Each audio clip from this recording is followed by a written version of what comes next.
Hey guys, how we doing? It's Jasvinder, and our topic for today is stop working on yourself. Now, right away, you hear that coming from someone who is ostensibly a self-development coach, and that might sound a bit like a dentist taking you aside and saying, okay, so we've got a new regimen for you. You're going to stop brushing and you're going to stop flossing. Well, I obviously don't mean it in that way, right? I was just talking to this about a friend of mine. I was talking to a friend of mine about this. This guy, Swami G, is one of the first friends I met in San Francisco, and he also does coaching and blogging and things like that. And he's been published in Elephant Journal. Great guy, knows what he's doing. And so he goes, "Oh, so Jasvinder, are you saying that someone who's obese or in ill health or is unhappy or is in a bad relationship or a bad job or is getting bad grades, are they just supposed to give up and just stop working on it?" Well, definitely not, right? So there's two different ways that we're talking about here. I'm going to really call working on yourself forcing yourself, and I'm going to say that just being yourself is about allowing yourself and acting creatively as opposed to correctively. It's a big difference. And like most things in life, if I can say this without shame or without exaggeration, I learned this the hard way, right? So the good thing about learning things the hard way is you learn them inside and out because you see the depths of both sides, right? And I got involved in this working on yourself lifestyle, this forcing yourself to change lifestyle, and I was caught up in that for many years, and then I gradually transitioned over into the creatively allowing myself versus changing. It's a big difference, and hopefully by the end of this talk that difference will be very clear to you, and it'll be very easy for you to see where you fall on that spectrum, and you can maybe have a realization about it and maybe make some adjustments if that's what needs to happen.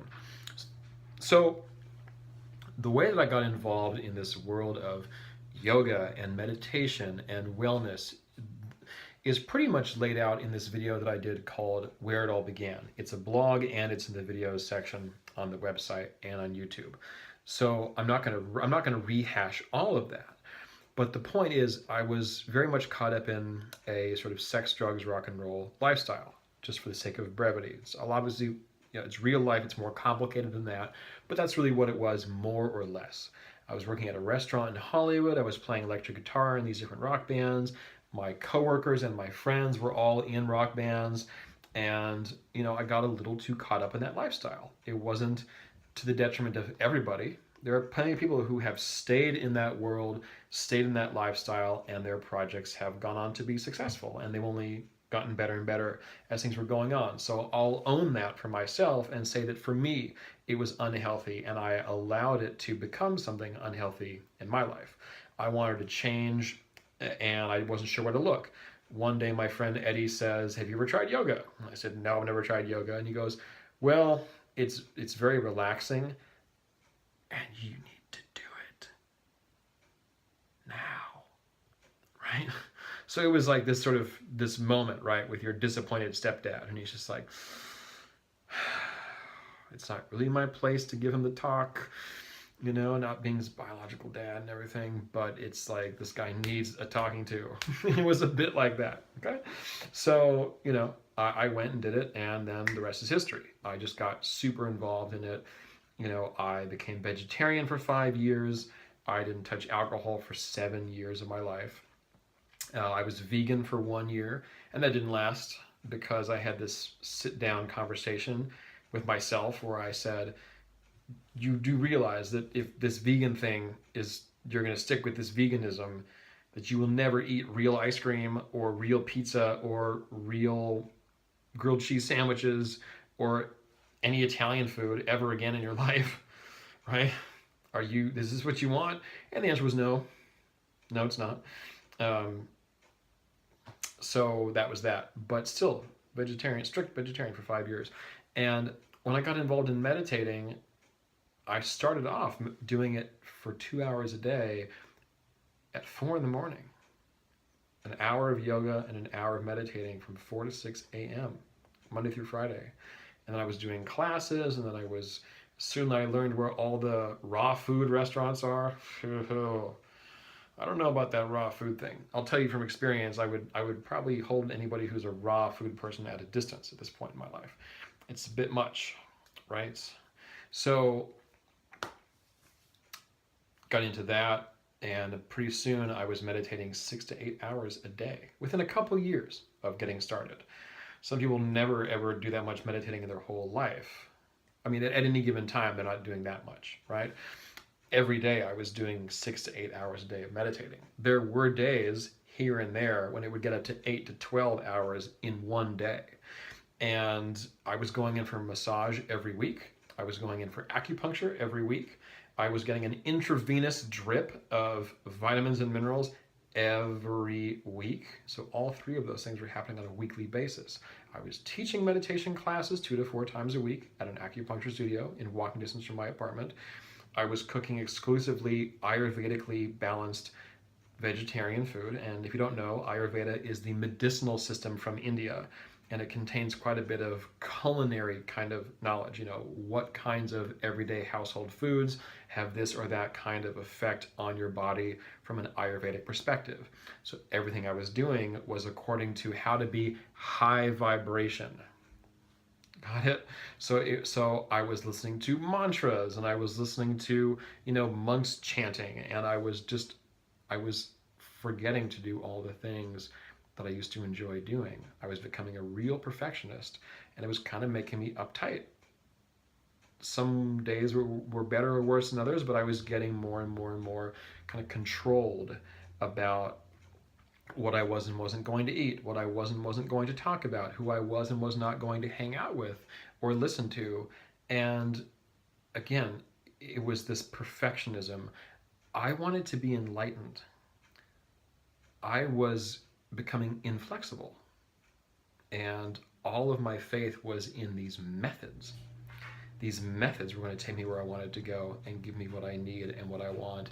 And I trusted these techniques and these systems of philosophy more than I trusted myself. And eventually, my life circumstances just changed to the point where I just couldn't keep it up anymore. I couldn't live that way. And at first it was difficult, but I was soon feeling very relieved when I was unable to do that kind of stuff, and I couldn't hold this bar over my head. I was holding this standard of perfectionism, this obsession with purity over myself. I had distanced myself from even some of the best parts of my past and my personality because I was just trying to go over here. I was trying to go into enlightenment world, and I wanted to be enlightened yesterday. I wanted all of my human frailties to be purged from me. I wanted total focus, total concentration. I wanted unwavering clarity and equanimity, and to just always be on it 100% all the time. And I was sleeping about 3 to 4 hours a night, not taking naps, and not drinking caffeine in any form. Now, the meditation and the yoga and the vegetarianism and the Reiki treatments that I was getting and all that stuff was wonderful. It was extremely helpful. I felt a lot better. These things are undeniably really good for your health. Stretching and yoga and a vegetarian diet and meditation and breath work and a high alkalinity diet also, unquestionably, these are good for you. And they did make me a better person. I was improving in my communication. I was improving in terms of being goal-oriented about life, and I really wasn't before. I was getting very scheduled, which I was not before. I was really on it. I was genuinely really on top of my game. I went back to school. I finished a degree. So everything was improving. But it was never enough. It was never enough because the mentality was not, I'm just going to let myself be who I want to be and do what I want to do and create. There was always this idea of striving and striving and striving for some unattainable ideal. And I couldn't just be at peace with the journey. I was really haunted by the mistakes I made in my past, and who knows if that will limit my options in the future, but what choice do I have? I've just got to keep pushing. And that inflexibility, I started to unlearn operating with that kind of rigidity when I couldn't just maintain these practices anymore. And so what I learned how to do was how to stop working on myself, how to stop trying to change myself, and then I just drifted away from all that. And then I eventually learned a new way, right? Which was just to, again, allow and to create. Now, one of the first places that showed up was in how I dealt with negative emotions. Because we all do what we do because we want to feel better. That's universally true. However misguided we are in how we are seeking it, everybody is just seeking the same happiness. Their life and their habits and their choices will educate you about just how much or how little clarity they have about what is really going to lead to happiness. But we're all looking for it. Some of us have just been very poorly trained in how to find it. Some of us have been very well trained, right? So the negative emotions, that was my goal, was to get rid of them. It was to destroy my ego and destroy my capacity to be angry, to be resentful, to be impatient, to be insecure, to be self-sabotaging. I wanted to just purge all of that from myself, and I wanted them to disappear. Now, there's something that Friedrich Nietzsche says, that I love this. He says, everything unconditional belongs to pathology. And when you become absolute about something, you sort of see, we live in a world of opposites. The nature of reality is duality.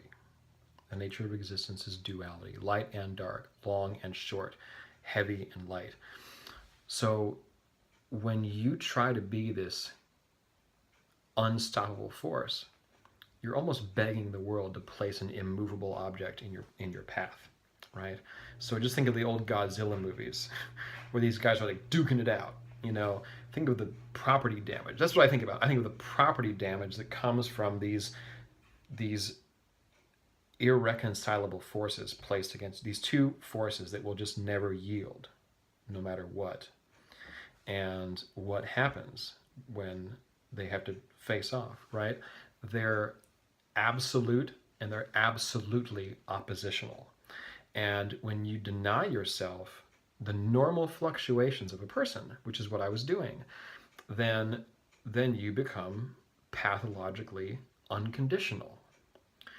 And what Nietzsche says is that things like skepticism, flexibility, what he calls delight in mockery, having a sense of humor about things, these are signs of health, right?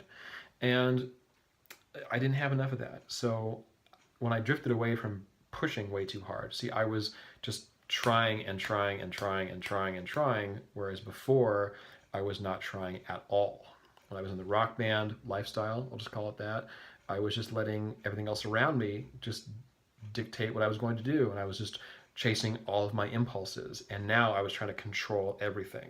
Well, those are both extreme, and neither one of those was really going to be the way for real happiness for me, and I think in general. So it was the negative emotions, to come back to that. The pain. People are trying to get away from pain and get into peace or feeling good or satisfaction. And the ability to permit negative emotions, anger, sadness, grief, was the big breakthrough for me, where I learned how to stop trying to change or fix myself, and I really learned how to just be with myself. Which is to say, I learned that the only kind of unnecessary pain, the pain you really can't tolerate and that you shouldn't tolerate, is the pain of holding in, of repressing, and the pain of fighting against the reality of what you're actually feeling and experiencing. So I saw a therapist for a brief amount of time, and he taught me how to identify the sensations of anger, grief, and sadness in the body. And along with that came the sensations of when you are repressing it. All of the signs, there are many signs that are all physical, of how you can recognize when you're stuffing these things down. And you can correct it every single time you start repressing it. And what happened is the nature of grief, anger, and sadness changed forever for me. When I stopped fighting them and I disengaged from the behaviors that would fight them, I found that when I just looked straight at them, they were totally unobjectionable. I saw that there was really nothing about any of this process of going from sadness to happiness to excitement to anger to frustration to equanimity back to grief again or whatever, that there was nothing objectionable by any of that. There was nothing about any of that that needed to be changed. And that evolving spiritually, if you want to think about it like that, just means to withdraw judgment completely from what it is that crosses your mind, the kinds of feelings that come up from within yourself. And we talk about this a lot. We do. But what changed was not interfering with the emotional process suddenly removed everything objectionable about difficult emotions. And then what happened instead was I learned to just trust myself, not to trust that some system of knowledge had the answers, not to trust that any other teacher had the answers, but just to trust my own goodness, to trust in my nature, to trust in my own knowingness, and that would guide me always. And that I could learn to listen, I could learn to acknowledge, I could learn to allow whatever was going on the inside, and that me as a person did not fundamentally have to change for my life to get better. How about that? So you guys who are thinking that maybe when this happens, I'll feel better. Maybe when I get this job, I'll feel better. Maybe when I get back into the real world, I'll feel better. Maybe when I lose this weight, I'll feel better. Maybe when I can finally, clear my mind through enough meditating or do enough yoga postures, that then my life will get better. Maybe when I can get my diet together, things will get better. None of those things are going to teach you to love and appreciate and respect yourself and to honor yourself. It's a decision. It's a decision that has to be made without justification. You want to be happy and you want to live your life. And if you put a reason why you should be able or not be able to, then you will always find a reason. That's what I found. You will always find some reason to not be happy. If you decide you are just going to be happy, you will always find reason enough to be happy. The flexibility, though, that's really the whole thing. The point is to be flexible, to be adaptable, and to approach systems of knowledge and practices with a kind of skepticism. Let's check this out. This is like a toolbox. You want to be a professional carpenter. You don't want to be the proverbial man with the hammer to whom everything looks like a nail, right? So I had one way of doing things. I was like the man with the hammer. Everything was a nail. And it feels more like now that things are on a situation by situation basis. And there are all these different lenses that I can put on to see which one will guide me better through the situation. There's always some framework we're working with. Whenever you take an action, that action is informed by some idea of what the situation is and how best to deal with it. That's like reaching into a toolbox for a toolkit. If you get too narrow, then you really are changing a light bulb with a hammer. What's that going to get you? Broken glass everywhere, right? So I hope that this idea has made it clear, right? The difference between trying to change yourself and trying to just, not even trying, but just being yourself, accepting yourself, and just expressing from that place. Please send me questions if you have questions. Thank you for your time. Again, my name is Jasvinder, and we will talk again very soon, guys. Thanks again.